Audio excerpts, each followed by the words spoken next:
So, Mangli ఏదైతే micro ఫైనాన్స్‌కి, Ramavath మధుకి మాకు సంబంధం లేదని చెప్పిందో, ఈరోజు చూసుకుంటే మధుతో ఉన్న వీడియోస్ కావచ్చు, ఫోటోస్ కావచ్చు, వాళ్ళ ఇంట్లో కలిసి సెలబ్రేట్ చేసుకుంటున్న ఫంక్షన్స్ కావచ్చు, బర్త్‌డే పార్టీ కావచ్చు, ఇవన్నీ కూడా బయటకొచ్చేసాయి. మొత్తం కూడా బయటకి తీసుకొచ్చేసారు మీ గిరిజన లీడర్లు.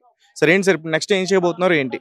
నేను మీకు క్లియర్‌గా తేజ గారు మనము డిస్కస్ చేసుకున్నట్టు ఇంకా కార్యాచరణ అనేది ముందుకుంది. మేము ప్రతి నిజాన్ని కూడా బయటికి వెతికి తీస్తాము. అన్ని నిజాలు బయటికొస్తాయి.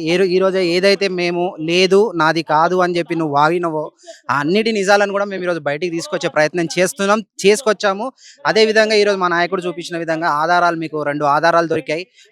అదేవిధంగా ఈ ఫోటో గురించి మనం మాట్లాడదాము. నిన్న శివ చౌహాన్ పెట్టిన ప్రెస్ మీట్‌లో ఈ ఫోటో చూయించి నిన్న ఫోటో ఒకటి చూయించాము. ఈరోజు ఒక ఫోటో రిలీజ్ చేశాము. ఇప్పుడు ఈరోజు ఈ ఫోటో చూయించి, ఈ ఫోటోలో మీరందరూ ఏం చేస్తున్నారమ్మా? టమాటాలు ఏరుకుంటున్నారా? లేదంటే టమాటాల బిజినెస్ ఏమైనా పెట్టుకున్నారా? లేదంటే పత్యాపారం ఏమైనా చేస్తున్నారా అక్కడ ఆ తోటలో కూర్చొని అని నేను అడుగుతా ఉన్నా. నీకు అసలు సంబంధమే లేని దగ్గర నువ్వు పొలాలలో ఎట్లా పోయినావు? పొలాలలో సెల్ఫీలు ఎట్లా దిగినావు? ఆ కూర్చునే పొజిషన్లు ఎట్లున్నాయి? అంటే మీరు ఎంత క్లోజ్ కాకపోతే మీరు ఈ పొజిషన్లలో ఫోటోలు దిగుతారు? ఒక ఒక ఫ్యాన్ బేస్ మీద ఉన్నప్పుడు, ఫ్యాన్ వచ్చినప్పుడు పక్కన నిల్చోబెట్టుకొని ఫోటో దిగుతారు అంతే తప్ప ఈ పొలాలలో తోటలలో ఇట్లా ఉరిగి పండుకొని ఫోటోలు ఎవరు దిగరమ్మా. ఎవరిని మభ్య పెట్టాలని చూస్తున్నావు, ఎవరిని పిచ్చోళ్ళని చేయాలని చూస్తున్నావు అనే విషయాన్ని నేను కరెక్ట్ డైరెక్ట్ గా అడుగుతున్నా. మంగ్లీని ఇప్పటికైనా నీ తప్పు తెలుసుకో, నీ తప్పు చేసినట్టు ఒప్పుకొని ప్రజల ముందుకి రా. అదే విధంగా నీకు నిన్న కూడా చెప్పినట్టు ప్రతి సాక్ష్యాన్ని, ప్రతి నిజాన్ని మేము బయటికి తీసుకొస్తున్నాము. ఈ ఫోటోకి శివ చౌహాన్ నిన్న నువ్వు పెట్టిన ఫేక్ మీట్ ఏదైతే ఉందో దానికి ఈ రోజు కూడా నువ్వు ఒక స్క్రిప్ట్ 2 రెడీ చేసుకొని, నీ లీగల్ టీమ్ తోటి స్క్రిప్ట్ 2 రెడీ చేసుకొని ఈ ఫోటో మీద కూడా ఏం చెప్తావు చూడాలి. మరి మేము దారి పొంటి పోతుంటే టమాటాలు అమ్ముతున్నారు, చెరువుల తోటలో కూర్చొని ఫోటో తీయమని చెప్తావా? ఏం చెప్తావు అది కూడా చూస్తాము.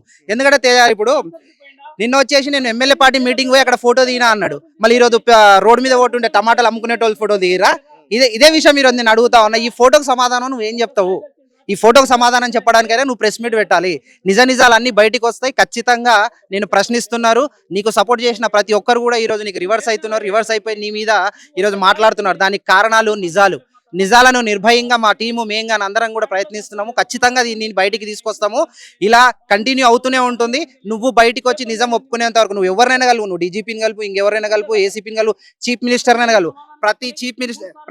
ప్రతి ఒక్కరికి కూడా చీఫ్ మినిస్టర్ మీద నమ్మకం, రేవంత్ రెడ్డి గారి మీద బాగా నమ్మకం ఉంది. ఎందుకంటే ఇలాంటి అన్యాయాలు కింది స్థాయి నుంచి వచ్చిన వ్యక్తి ఈ అన్యాయాన్ని చూస్తూ ఊకోడు. ఖచ్చితంగా దీనికి తీవ్రంగా ఘాటుగా సమాధానం చెప్పే రోజు దగ్గరలో ఉంది. గుర్తుపెట్టుకో మంగ్లీ. శివ చౌహాన్ నీకు కూడా ఇదే మేము చెప్తున్నాము. ఖచ్చితంగా నువ్వు ఈ విషయాన్ని గుర్తుపెట్టుకొని మళ్ళీ నీ సెకండ్ ఫేక్ స్క్రిప్ట్ తోటి రెడీగా ఉండు. నమస్తే, నేను మీ తేజ. మంగ్లీ మైక్రో ఫైనాన్స్ వివాదానికి సంబంధించి ఈరోజు కొన్ని ప్రూఫ్స్ అన్ని కూడా కొత్తగా మేము వెలుగులోకి తీసుకొచ్చాం.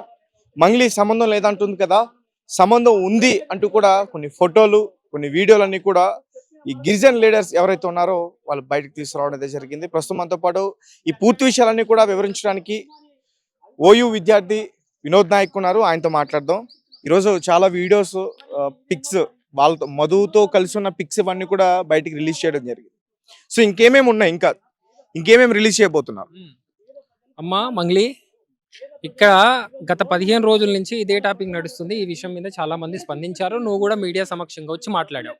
ఏమని మాట్లాడావంటే, మధుకు నాకు ఎలాంటి సంబంధం లేదు, మధుతో నేను ఒకటేసారి కలిసా, అది కూడా ఒక ఫంక్షన్ లా కలిసా అని చెప్పావు. ఇప్పుడు ఆ టమాటా తోటలో దిగిన ఫోటో ఎవరిదమ్మా? ఎవరిది? నువ్వు ఇంట్లో కూర్చొని మీ అమ్మ వాళ్ళతో వీడియో ఎక్కడదమ్మా? మీ తమ్ముడు ఏమన్నాడు? 3 సార్లు ట్రాన్సాక్షన్ జరిగినాయని నిన్న పోలీస్ వాళ్ళు రిలీజ్ చేశారు. ప్రెస్ మీట్ లో ఏం మాట్లాడారమ్మా? నువ్వు శివాలాల్ మీద ఒట్టేసి చెప్తావు, మీరామాయాడి మీద ఒట్టేసి చెప్తావు, హనుమాన్ మీద ఒట్టేసి చెప్తావు. ఇవన్నీ నిజాలు కావా? దేనికి ఇవంతా? తప్పును కప్పిపుచ్చుకోనిక మీరు ఆడుతున్న నాటకం. ప్రజలకు గమనిస్తున్నారు. ఇప్పటికైనా బయటికి రా, ప్రజలకు న్యాయం చెయ్యి. ఎన్ని కోట్లు తీసుకున్నావో అది బయటికి తీసుకొచ్చి వాళ్ళకి అప్పచెప్పు. అంతేగాని నీ మాటలు, నువ్వు సెలబ్రిటీ అయినంత మాత్రాన నీ మాటలు నమ్ముతారని అనుకోకు. ప్రజలు పిచ్చోళ్ళు కాదు. గ్రామాల్లో చాలా మంది గిరిజన ప్రజలు ఈ రోజు మోసపోయారు. వాళ్ళ అధిక వడ్డీ ఆశ చూసి వాళ్లకు వేలాది కోట్లాది సంఖ్యలో ఈ రోజు రూపాయలు ఇచ్చి వాళ్ళ తల్లిదండ్రులు ఇబ్బందులు పడుతున్నారు. వాళ్ళ పెళ్లిడికి వచ్చిన పిల్లలు ఉన్నారు. ఈ పాపం మొత్తం మూట కట్టుకోకు. నిజాలు బయటికి వచ్చేదాకా నువ్వు ఉపేక్షించకు. ఇప్పటికైనా బయటికి రా.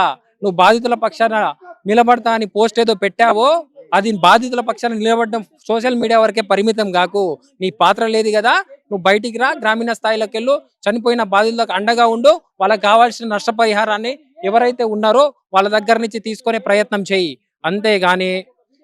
అంతేగాని నువ్వు బయటకు వచ్చి మీడియా సమక్షంగా నేను చెయ్యలేదు, నేను కాలేదు, ఈ ఫోటో ఎక్కడదమ్మా, ఈ ఫోటో ఎవరు, ఈ క్యాండిడేట్ మధు కాదా, ఇది నువ్వు కాదా, ఇది భరత్ చౌహాన్ కాదా?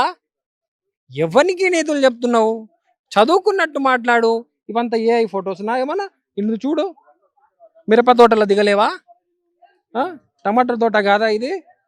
ఎవరికి అబద్ధాలు చెప్తావు? ఎవరికి నమ్మించే ప్రయత్నాలు చేస్తావు? నువ్వు ఏదో ఏదో అబద్ధాలు చెప్తే నడుస్తుంది, మీడియా సమక్షంగా మాట్లాడేది తెలుస్తుంది, ఏదో కేసులు పెడితే తెలుస్తుంది. అవన్నీ ఫేక్ మాటలు. ఇప్పటి నుంచి అయినా పోలీస్ ఆఫీసర్ కాదు, సజ్జనాథ్ని గలువు, డీజీపీ సార్ని గలువు, ఇంకోదో పోలీస్ స్టేషన్ లో కేసు పెట్టు. పోలీస్ స్టేషన్ లో కేసు పెట్టావు సరిపోదా? నువ్వు సజ్జనాథ్ సార్ని కలిసినావు, అది కాకుండా డీజీపీ దగ్గర కలుస్తున్నావు. ఇవంతా నువ్వు నీ ఇన్ఫ్లుయెన్స్ వాడుకోనిక ప్రయత్నాలు చేస్తున్నావు. ఇప్పటికైనా సరే నువ్వు చేసిన స్కాములంతా బయటికి వచ్చాయి, ప్రజల దృష్టికి చేరాయి. నువ్వు మధు వాళ్ళ ఇంటికాల ఎన్ని రోజులకు వచ్చావు, ఏమేం చేశావు, వాళ్ళ ఇంట్లో భోజనం చేసిండు మధు అనే క్యాండిడేట్ నీతో పాటు ఉన్నది, ఆ వీడియోస్ అంతా బయటికి వచ్చాయి. ఇంకా నువ్వు ఏం లేదు, నువ్వు శుద్ధ పూసగా కడిగిన ముత్యంగా 24 క్యారెక్టర్ గోల్డ్ గా వజ్రంగా బయటికి రాలేవమ్మా. ఇప్పటికైనా తెలివి తెచ్చుకో. మీ తమ్ముని అకౌంట్ లో 3 ట్రాన్సాక్షన్ ఎందుకు జరిగాయి వివరణ ఇచ్చుకో. ఎక్కడెక్కడ కలిశారు, మీ ఇంటికి ఎందుకు వచ్చారు వివరణ ఇచ్చుకో. నువ్వు వాళ్ళ ఇంటికి ఎందుకు వచ్చావు వివరణ ఇచ్చుకో. వాళ్ళ ఇంటి ముందర ఫోటో ఎందుకు దిగావు అవన్నీ వివరణ ఇచ్చుకో. మీ తమ్ముడు కోకాపేట దగ్గర 30 లక్షల బ్యాగుతో రమేష్ అనే వ్యక్తి మీకు ఇచ్చాడా లేదా? ఆయన అంటాడు నాకు జ్వరం వస్తే మల్లెపల్లి నుంచి ఆయన కారు పంపాడు. మీ కార్లు లేవా? మీకు డ్రైవర్లు రారా? మీరు సెలబ్రిటీ కదా, ఎవరో వచ్చి కార్ల తిప్పేంత కర్మేం పట్టింది నీకు? ఇవంతా అనుమానాలకి తావిస్తున్నాయి. అదేదో నిన్న నువ్వు ఆంజనేయ స్వామి మీద ఒట్టేసినావు, హనుమాన్ మీద ఒట్టేసినావు. ఆ ఆంజనేయ స్వామి సాక్షిగానే ఈరోజు పోలీస్ వాళ్ళు మూడు సార్లు ట్రాన్సాక్షన్ జరిగాయి మధు అకౌంట్ నుంచి శివ చౌహాన్కి అనే నిజాన్ని బయట పెట్టారు. దేవుడు కూడా మీకు సపోర్ట్ గా లేడు. ఇంకోసారి దేవుళ్ళ మీద ఒట్టేస్తే ఖబర్దార్ కొడక చెప్తున్నా, తలకాయ లేస్తది.